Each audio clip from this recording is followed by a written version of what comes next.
Hi, this is Damien from AtHope, and I'm an Axiological Atheist.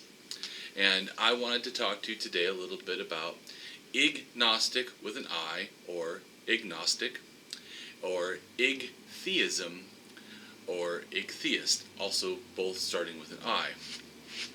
And a lot of people don't know these terms, and so I could give you a lot of definitions from somewhere else, but I'm just going to give you off the top of my head what they are, because I understand these positions.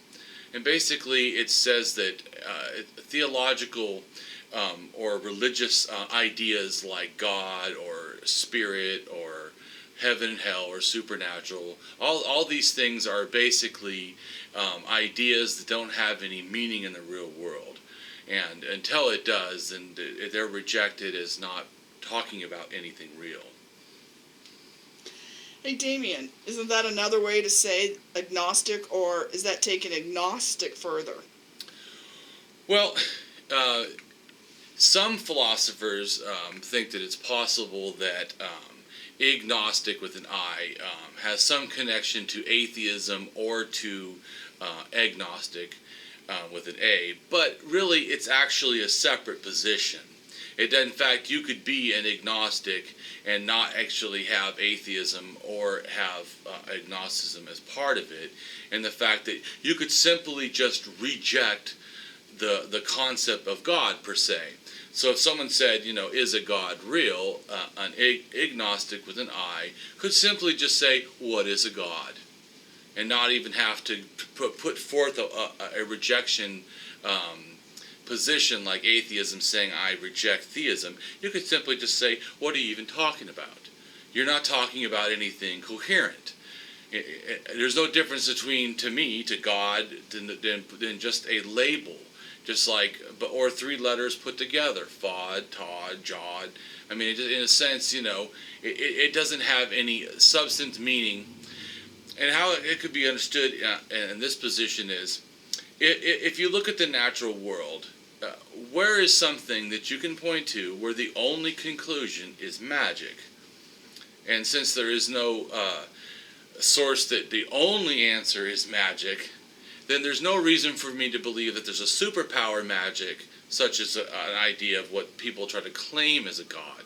Because of this, I don't even have to reject a God claim. You've never proven something that I even have to reject. Or you're just talking incoherently. But I thought the most reasonable position was to say that we don't know, and then we have to be agnostic. Well, I've heard people say this, and this goes back to why I said that you have to understand that the position comes from. So, in a sense, no one would say that agnostic is a connection to atheism, or it's a connection to theism.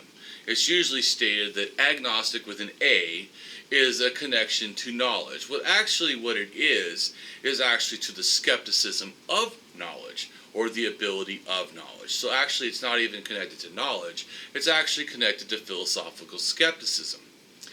So igtheism, or ignosticism with an I, they are actually connected to a different position, rationalism. And it basically says that it's not warranted. There's nothing that's given warrant to require doubt. Or you could say another way, it's connected to logic or critical thinking. You haven't given me something in the real world for me to feel that the critical thinking conclusion is that something that you're talking about is real. And the same with logic. Logic, in a sense, says that it's either no, yes, or it's undetermined. And for me to make a yes position, I would have to have information that's reasonably talked about. And because of the God concept, or spiritual in general, if someone says, you have a spirit, okay, what does that mean? Where does it come from? These kind of concepts, when you say that, agnostic says that we have to, say we don't know, but in a sense, agnostic doesn't know any of these terms either. For me, as I would say, that when someone is rational, they would say that the terms that you're using, when you say spirit, the only reason you say that you don't know if we have a spirit is because you've already pre-accepted the concept of spirit. But an agnostic with an I would say, I don't know what a spirit is. You're using a word that has no meaning. So you're going to have to define where is the spirit at? Is it in your chest? Is it in your foot? I mean, and how do you know that? Where are you getting this evidence from? And since it's not having any evidence, it doesn't have any reason for me to think this. And so, like when people say the science doesn't understand consciousness, so there has to be a soul. Well, because science it doesn't know exactly what makes something, that doesn't mean you get to add magic as the conclusion. It's not rational. So I would still say that, well, we do know that the brain is a natural element and the brain produces natural things. So where do you say magic comes into this? It's not reasonable. I thought, or I've heard, that agnosticism is the only intellectually honest position. Well, I hear people say this, but to say that to be ultimately skeptical of all knowledge or the ability to have knowledge is in itself have to then check itself. In other words, it would have to be skeptical of its own self, making such a claim. Where I would say that truly, if one looks at the evidence, it's the only reasonable position is to be reasonable, and that is to base beliefs off of evidence. And when there is lack of evidence, especially to the substantial point that there's no place to even start to figure out what something is.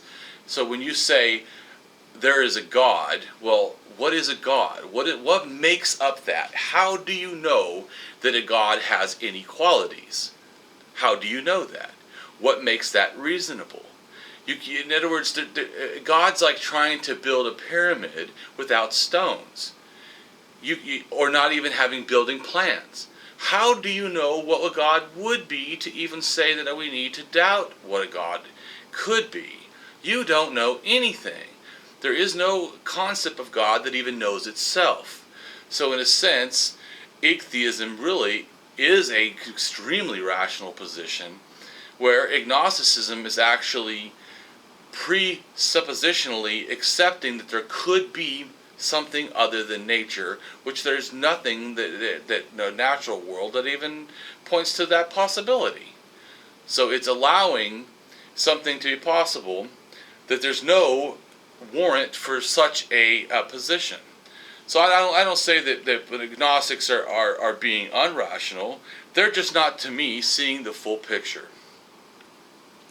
Okay, I think I understand now. I am an agnostic or an atheist too. Thank you. Wonderful. Bye.